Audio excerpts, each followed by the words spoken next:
네, 워싱턴이 국제뉴스 이 시간 책임져주고 계십니다. 손재규 선임기자와 함께하겠습니다. 안녕하십니까? 안녕하세요. 네, 어떤 얘기로 시작해볼까요, 기자님, 오늘? 유럽연합이 기억하시겠지만 그 이른바 산림훼손 수입품 금지법 네. 원래 그 올해 말부터 시행을 하려고 했는데 네. 여기 대해서 국제사회에서 뭐 새로운 무역장벽 아니냐 불만들이 많았습니다. 네. 그래서 그런지 1년 연기한다고 하는 거를 그 집행위원회에서 제안을 했고 이제 유럽의회 쪽에서 이제 투표를 하게 되는데 사실상 연기라고 하지만 100기를 든 게 아니냐 뭐 이런 관측이 많습니다. 네. 이게 의미가 있었던 게 산림훼손 수입품 금지법 세계 최초로 유럽연합이 마련했다는데 의미가 있었는데 이게 좀 비판이 있었나 봐요. 미흡하다 이런 얘기가 많았나 봐요. 법 내용은 네. 뭐 짐작하시겠지만 네. 그 축산업 같은 것들 그래서 산림을 농지로 전용하거나 이렇게 그 쓰기 위해서 이제 나무를 베거 이런 걸 이제 막기 위해서 그렇게 해서 생산된 건지 아닌지를 실사 보고서를 내도록 했습니다. 그리고 그 관련해서 그 생산지의 그 주민 권리 보호 같은 것도 제대로 이행을 했다는 것을 이렇게 확인을 하도록 그렇게 했고 만약에 그런 그 카테고리에 들어가지 못하면은 유럽 내에 아예 수출을 하지 못하도록 했습니다. 그리고 위반하면은 유럽 그 지역에서 발생하는 매출의 4% 이상 과징금을 부과할 수 있도록 되어 있었고요. 네. 그래서 여기 대해서 국제사회가 불만이 많았습니다. 그래서 그런지 이제 집행위원회 얘기가 그 유엔총회 주관에도 이렇게 들고 보니까 여러 가지 그 이의들이 있고 그다음에 유럽 내의 준비 상황도 균일하지가 않다. 그렇게 이유로 설명을 했습니다. 그런데 네. 일단 조금 물러나는 걸로 그렇게 보입니다. 네. 그렇다면 이제 향후에는 어떻게 되는 건가요? 이게 연기가 된다면? 그러니까 1년 연기해서 이제 추가 준비 기간을 갖고 네. 그리고 나서 이제 한다고 하는데 지금 뭐 일각에서는 이게 법 자체에 문제가 있지 않느냐는 그런 지적들이 유럽 연합 그 회원국 사이에서 나오기 때문에 아예 이번에 법을 개정하지 않겠느냐 그런 그 관측도 일각에서 있습니다. 하지만 여기 대해서 유럽의회 내에 그 이런 그 진보 그 좌파 쪽 이런 그 정치 잔태들은 꿈도 꾸지 마라. 왜냐하면 이른바 그 그린딜 유럽연합 그 전 그 집행위원회에서 그걸 구체적으로 추진을 해왔거든요. 이 법이 그 그린딜 정책의 아주 핵심이기 때문에 이거를 만약에 개정을 하게 되면 이제 유럽연합의 어떤 그 친환경 정책 자체가 흔들리니까 그런 반발도 있는데 일단 조금 내부에서도 그렇게 의견이 그러니까 완전히 일치가 되지 않는 걸로 보입니다. 네. 앞서서도 사실상 유럽연합이 또 다른 새로운 무역 장벽을 세운다 뭐 이런 얘기도 좀 많았던 모양입니다. 그렇죠. 네. 이게 지금 그 이 대상되는 그 부품들이 제품들이요. 쇠고기, 뭐 코코아, 커피, 팜유, 대두, 목재, 고무 같은 이제 원자재도 있지만 네. 여기서 파생되는 상품도 규제 대상입니다. 그러니까 타이어라든가 그렇게 되면 이제 자동차도 해당이 되죠. 그러니까 이제 이거는 우리나라에도 직접 그렇죠. 직간접적으로 영향을 받게 되는 거였습니다. 네. 그래서 여기 대해서 이제 그동안에 미국 상무부가 지난 6월에 명확한 이행 지침이 마련되지 않았다. 왜냐하면 원래는 올 연말부터 하려고 했거든요. 그런데 가이드라인이 아직까지 안 나왔으니까. 그래서 이제 미국 상무부도 여기 대해서 이의를 제기를 했고 그다음에 우리 무역협회도 윤진식 회장이 지난달 말에 그 유럽연합 그 브뤼셀에 가서 이번에 대해서 연기를 요청을 했습니다. 네. 이런 것들이 작용을 한 것 같습니다. EU 회원국에서도 반대 의견이 나왔던 거죠. 뭐 독일이라든가. 독일하고 체코 네. 같은 데서 이게 현실적으로 너무 좀 무리한 거 아니냐는 그런 이의 제기가 많았습니다. 그래서 이제 아까 말씀드린 것처럼 이렇게 법 집행을 1년간 이제 1년 유예를 연기를 했는데 그러지 말고 아예 이거를 좀 현실에 맞게 고치자는 그런 움직임도 있다는 겁니다. 물론 네. 유럽연합에서도 저항이 많을 걸로 보이는데 네. 향후 추이를 좀 더 지켜보는 게 필요하겠습니다. 알겠습니다. 자, 다음 얘기 넘어가 보겠습니다. 중동 상황 좀 체크해 주시죠. 지금 현재 주말 동안에 들어와 있는 새로운 얘기들은 어떤 게 있습니까? 일단 오늘 새벽 네. 상황을 보면요. 네. 지금 이제 국제사회가 가장 긴장하는 게 이제 이게 진짜 이란하고 이스라엘 간의 어떤 진짜 충돌 이렇게 되면 이제 전면전으로 가는 건데 거기에 대한 걱정들이 많은데 새벽에 이란 민항국에서 오늘 새벽 우리 시간으로 2시부터 오전 11시 반까지 이란 내에 한 30여 개 공항을 폐쇄한다고 발표를 했었습니다. 그런데 방금 들어오기 전에 체크를 해보니까 완전히 재개를 하는 걸로 나타나서 글쎄 이스라엘 공격 조짐이 있어서 그랬는지 모르지만 일단 그 아주 긴박한 상황은 조금 넘어간 게 아니냐 그렇게 판단이 됩니다. 네. 지난주 후반에 이제 금요일에 미국 증시 마감하면서 유가 흐름을 좀 살펴보면 올랐지만 오름폭이 좀 제한됐었거든요. 이게 네. 바이든 대통령의 언급에 좀 영향이 있었던 것 같네요. 바이든 대통령이 네. 이제 그 네타냐후한테 그동안 좀 상당히 불만이 많은 것 같습니다. 네. 그 현지 시간으로 지난 금요일 날 보니까 바이든 대통령이 취임하고 나서 한 번도 백악관 브리핑실을 찾은 적이 없네요. 처음으로 와서 기자들이 네타냐후 총리가 미국 대선에 영향을 주려고 한다는 우려가 있느냐 그랬더니 나만큼 이스라엘을 도와준 미국 행정부가 없을 거다. 그래서 그 이제 네타냐후 별칭이 비비인데 비비가 이걸 기억하는 게 좋겠다. 상당히 좀 불만을 드러냈습니다. 네. 그러면서 그 이스라엘이 미국 선거에 영향을 주려는지는 모르겠지만 그럴 거라고 생각하지는 않는다. 이렇게 얘기를 했습니다. 이런 말이 나온 이유가요. 그 전날 민주당의 크리스 머피 상원의원이 CNN하고 인터뷰하면서 네타냐후가 미국 대선에 영향을 주기 위해서 하마스하고 휴전에 관심도 보이지 않고 레바논, 그 헤즈볼라까지 공격해서 중동을 확전시키려고 한다 이렇게 주장을 했거든요. 여기 대해서 이제 바이든 대통령이 조금 이제 견제를 한 걸로 보입니다. 네. 이란 석유시설 공격 가능성에 대해서는 뭐 논의 중이라면서도 근데 나라면 뭐 그렇게 안 할 것 같다. 처음에 대안이 논의 중이라고 필요하다. 얘기를 해가지고 유가가 많이 뛰었었죠. 네. 이제 그런 걸 의식한 것 같습니다. 그래서 나라면은 유전 공습 말고 다른 대안을 생각할 거다. 이렇게 또 슬그머니 좀 물타기를 했습니다. 네. 그리고 또 그 브리핑에 배석했던 그 브레이너드 백악관 국가경제위원장도 그 중동 사태 관련해서 특히 유가를 면밀히 주시하고 있다 하면서 지금 뭐 이렇게 중동에서 좀 이렇게 위험이 좀 이렇게 불안한 상태지만 그 전 세계 석유 수급이 계속 불안하기 때문에 미국 사람들이 그렇게 큰 기름값 많이 뛸 거 걱정하지 않아도 된다. 이거는 이제 선거 앞두고 유가가 뛰면 이건 뭐 해리스한테 굉장히 불리한 거죠. 그런 걸 의식한 걸 그런 발언으로 보입니다. 네. 그런 가운데 트럼프 전 대통령은 이 사태에 대해서 또 얘기를 한 것 같은데 어떤 입장입니까? 바이든 대통령이 네. 그렇게 얘기를 했거든요. 이란 핵시설 공격 그거는 나는 그 말이 안 된다 이렇게 얘기를 했는데 여기 대해서 이제 트럼프가 현지 시간으로 지난 토요일 날 그 이스라엘이 이란 핵시설을 공격해야 한다 이렇게 아주 딱 강하게 말했습니다. 그 전날도 폭스뉴스 그 보수 매체죠 대담하면서 이스라엘의 이란 핵시설 공격에 반대한다는 바이든의 그 발언은 지금까지 내가 들었던 말 중에서 가장 미친 소리다 아주 원색적으로 비판을 했습니다.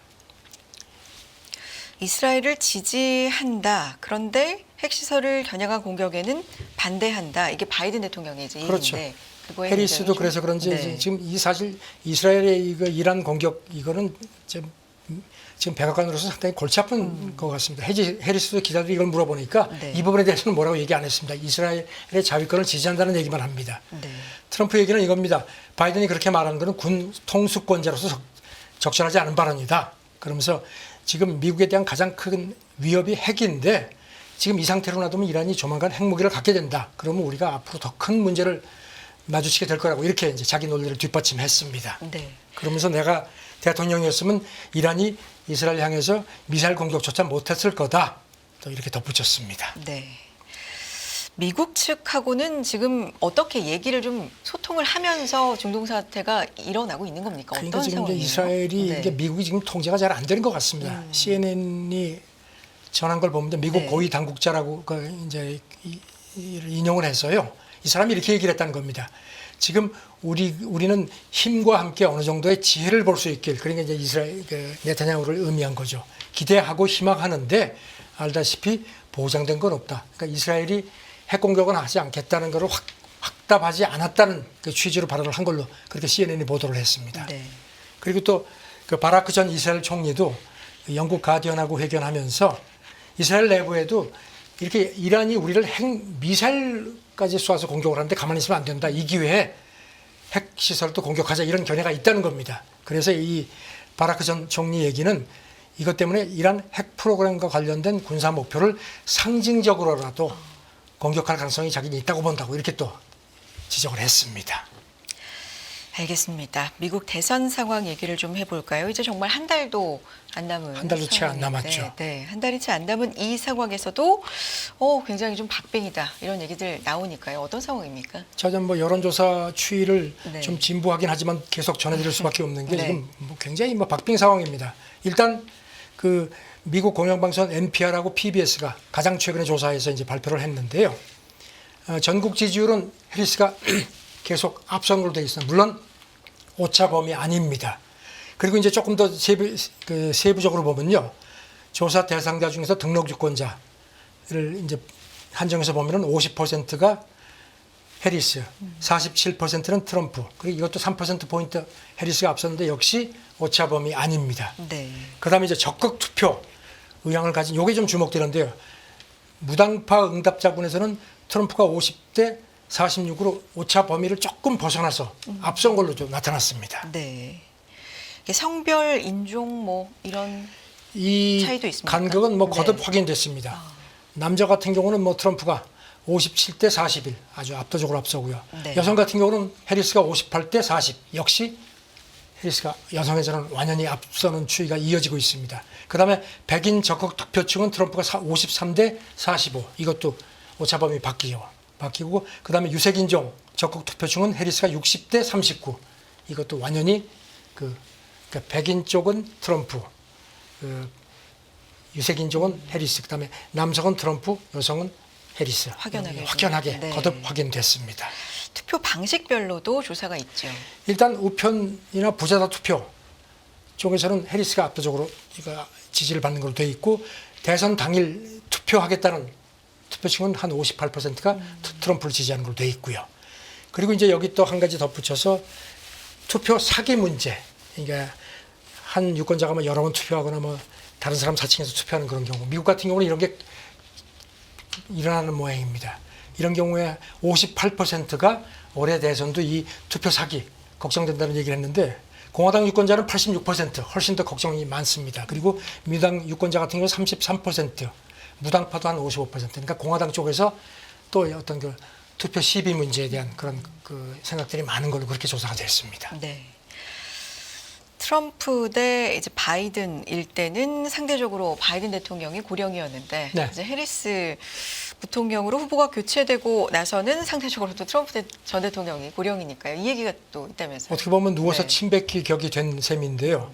트럼프 아시다시피 78살이죠. 그리고 해리스가 지금 59살. 그러니까 이제 유거부 조사, 가장 최근 조사를 보니까 40%가 트럼프의 건강하고 나이가 대통령직 수행에 상당히 제약이 될 거라는 그 응답을 보였습니다. 이게 그 지난 6월 말 그 바이든하고 했을 때 그때 트럼프 나이에 대한 걱정이 27%였거든요. 그러니까 많이 올라갔죠. 그러니까 상대적인 거죠. 후보가 이제 주는데 상대적으로 누가 해리스 더- 나이가 네. 좀 그렇다는 걱정률은 뭐 7%니까 이건 뭐 훨씬 더 적은 걸로 되어 있고요. 네. 그런데 말실수 얘기는 뭘까요? 이게 고령 논란에 조금 더 불을 지폈다 이런 얘기일까요? 저는 트럼프가 네. 그 바이든한테 계속 몰아쳤던 게 그대로 자기한테 돌아오는 모습입니다. 그 몇 가지가 있는데 그 최근에 폭스 뉴스하고 인터뷰하면서요. 네. 해리스하고 이제 토론한 얘기를 했는데 그 진행자가 좀 불공정했다. 그래가지고 방청객들이 완전히 흥분했다 이렇게 했는데 그때는 방청객이 없었습니다. 그 관중 없이 없이 그냥 토론을 했거든요. 그다음에 이제 비밀 경호 문제도 또 얼마 전에 언급을 했는데 이란하고 북한 그 지도자를 혼동하는 또 발언을 했습니다. 그리고 또 영화 양들의 침묵이 있죠. 이 얘기를 하면서 이거를 입술의 침묵이다 이렇게 또 표현을 한 걸로 또 이렇게 해서 지적이 됐습니다. 또 다른 얘기는 뭐가 있습니까? 이 뉴욕타임스 분석인데요. 네. 뉴욕타임스는 뭐 아시다시피 해리스 지지를 선언을 했죠. 트럼프의 발언 시간도 굉장히 길어졌고 2016년 대선 때보다. 그다음에 스타일 변화도 있다고 또 이렇게 자체 분석을 해서 전했는데요. 평균 연설 시간이 2016년 대선 때는 45분이었는데 최근에는 82분. 근 2배로 늘어났다. 그리고 이제 이렇게 연설하면서도 뭐 이런 그 항상 뭐 전혀 같은 이렇게 절대적 의미의 단어 이런 걸 이제 많이 쓰는 거는 그만큼 노화됐다는 증거라는 게 뉴욕타임스 주장입니다. 그래서 여기 대해서는 조금 좀 이견이 있을 수도 있겠습니다. 네. 그 다음에 이제 긍정적인 표현보다는 부정적인 단어를 한 30% 이상 더 많이 썼고 특히 욕설 사용량이 2016년에 비해서 69% 늘었다. 그래서 이제 이거를 이제 뉴욕타임스 지적은 전문가들은 탈억제 증상이라고 진단한다. 뭐 이렇게 얘기를 했습니다. 네. 그런데 이런 분석을 전하는 매체의 또 성향, 특성을 우리는 고려해서 또 그런 것도 받아들일 고려를 필요도. 해야겠죠. 저는 여기 대해서 네. 트럼프 대선 캠프 대변인이 네. 당연히 반발하죠. 네. 정치권에 누구보다도 더 많은 에너지와 스태미나를 갖고 있고 미국 역사상 가장 똑똑한 리더다. 반박을 했는데 저는 말실수가 자꾸 나오는 상황입니다. 이런 가운데 트럼프 전 대통령이 지지를 선언했던 실리콘밸리 대표 벤처 투자사 공동 설립자가 이 지지를 뭐 철회했다, 입장을 바꿨다 이런 얘기 있네요. 앤드리슨 호로위츠 네. 공동 설립자 벤 호로위츠하고 그다음에 그 마크 앤드리슨 두 사람인데 지난 7월 중순에 트럼프 지지를 선언했었습니다. 그 당시엔 이렇게 얘기를 했습니다. 지금 민주당 쪽의 정책이 스타트업에 좋지 않다. 그래서 트럼프를 지지한다고 했는데 지금 한 3개월도 채 안 돼서 입장이 바뀌었습니다. 지금 네. 월스트리트저널하고 파이낸셜 타임스가 전한 걸 보면은 호로위츠가 최근에 그 직원들한테 이메일을 보내서 내가 우리 부부가 해리스 부통령 부부하고 10년 넘게 알고 지낸다. 그래서 이번에 돈을 많이 좀 지원하려고 한다. 해서 슬그머니 입장을 바꿨습니다. 네. 머스크 얘기도 안 할 수가 없는데요. 주말에 아마 이 장면 보신 분들 많을 것 같은데, 네, 찬조 연설에 나섰죠. 그리고 또 하나 또 있습니다. 네네. 그 JP 모건의 제이미 다이먼. 그 트럼프 SNS 공식 계정에 이 사람이 트럼프를 지지한다는 내용이 떴습니다. 그러니까 네. JP 모건 측에서 즉각 부인을 했습니다. 그리고 덧붙이기를 우리 회장은 어떤 후보도 지지하지 않는다. 그래서 여기 대해서 이제 트럼프한테 기자들이 물어보니까 네. 그건 누가 올렸지 난 모르겠는데 하고 슬그머니 발뺌을 했습니다. 그런 일도 있었네요. 네. 머스크 네. 화면에서 보셨을 겁니다. 그 트럼프가 그 저격당했던 그 펜실베니아주 버틀러 다시 유세를 했거든요. 그런데 거기 해서 검은 이거 마가 모자 쓰고 막 펄쩍 뛰고 이렇게 해서 트럼프가 승리해야지만 헌법하고 민주주의를 수호할 수 있다고 했는데 글쎄 이게 청중들은 열광을 했는데 과연 얼마나 선거에 영향을 줄지는 모르겠습니다. 알겠습니다. 자, 다음 얘기 좀 해볼게요. 보수 싱크탱크 헤리티지, 트럼프 뒷담화 공무원 손보기를 준비한다. 로이터 쪽에서 나온 얘기인데 이 배경이 어떻게 된 얘기입니까? 기억하시겠지만 네. 여기가 얼마 전에 이른바 프로젝트 2025 문서 이게 이제 트럼프가 재집권할 경우에 국정 여러 가지 지침을 담은 한 근 1000쪽 분량이 아주 엄청난 보고서고 해서 이제 여기 대해서 민주당이 그동안에 굉장히 반박을 해왔는데 이 헤리티지 대전 쪽에서 이게 로이터 보도인데요. 네. 그 나사에다가 그 정보 공개를 요청했다는 겁니다. 나사가 아시다시피 머스크의 스페이스X하고 계약을 한 게 있죠. 그러니까 그거 관련해서 트럼프나 머스크를 언급한 그런 내용이 있으면 그걸 전부 공개를 하라고 요구를 했는데 아직까지 이제 나사가 어떤 반응을 보이는지 모르겠는데 지금 여기 대해서 로이터 보도는 거기서 이제 이상한 발언을 한 나사가 이제 정부 기관이니까요. 공무원들 삭출해서 선복했다는 그런 블랙리스트를 작성하기 위한 그런 작업인 것 같다 이렇게 분석을 했습니다. 네. 여기에 대해서 헤리티지 정보 공개 요청이 일반적이지 않다는 비판이 이것도 많다. 이런 것도 있네요. 우선 네. 대선 임박한 시점에 네. 그렇게 요구한 것 자체도 상당히 석연치 않다는 거, 일반적이지 않다는 겁니다. 그래서 지금 이제 법조인들 얘기는 트럼프나 머스크에게 비판적인 연방 공무원들, 트럼프도 그랬죠. 내가 재집권하면은 가만 안 두겠다 했는데 그걸 곤란해서 미리 잘라내기 위한 어떤 블랙리스트 작업용인 것 같다는 분석을 했습니다. 그래서 비판들이 좀 많습니다. 여기 대해서. 알겠습니다. 관련된 얘기 또 나오면 전해주시고요. WHO에서 나온 얘기도 좀 전해주시죠. 스마트폰, 담배처럼 규제를 해야 된다. 이런 분석입니까? 세계보건기구 유럽지부 국가건강정책 책임자가 포리티코하고 인터뷰를 했는데 스마트폰도 그냥 두면 안 된다. 이건 특히 유럽에도 보면 지금 아이들한테 영향이 엄청나다는 겁니다. 그래서 담배처럼 금연교육이라든가 판매하는 연령이라든가 이런 걸 규제를 하는 게 좋겠다. 너무 기다리다가 늦는다 이렇게 또 조언을 했습니다. 네. 물론 조언입니다. 확실히 중독이라는 측면에서는 그렇지만 이걸 담배처럼 규제해야 된다. 아직 규제를 하겠다는 건 아니고 조언이죠. 유럽하고 중앙아시아, 캐나다에서 한 28만 명, 15세까지 대사를 조사를 해보니까 심각하다는 겁니다. 그래서 그걸 근거로 이렇게 규제를 하는 게 좋겠다고 조언을 했습니다. 네. 정신건강, 특히 청소년 정신건강 연관성이 좀 우려가 큰 것 같습니다. 다음 얘기 넘어가면요. 멕시코 첫 여성 대통령 남녀 동등 임금 헌법 명문화를 추진하고 있다. 배경이 어떻습니까? 네, 클라우디아 셰인바움 대통령이 이제 집권했죠. 그 헌법에다가 아예 남녀 임금 격차를 없애는 거를 넣자는 겁니다. 네. 그걸 추진하겠다. 마초 사회, 남성 중심 사회라는 것 아주 강조했습니다. 지금 보니까 뭐 같은 직종인데도 많게는 여성이 한 40% 적다고 합니다.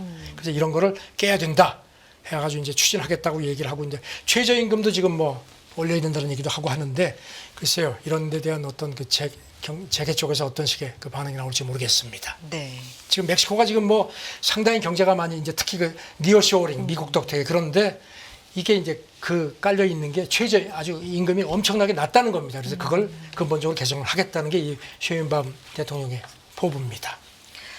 알겠습니다. 이 흐름도 들어오는 대로 전해주시고요. 워싱턴이 여기까지 함께하겠습니다. 선직의 선임 기자였습니다. 기자님 고맙습니다. 네, 감사합니다. 100세 시대는 옛말, 이제는 120세 시대를 준비해야 합니다. 여러분은 어떤 준비를 하고 계신가요? 나의 미래를 단단하게 만드는 가장 현실적인 세 가지 도구.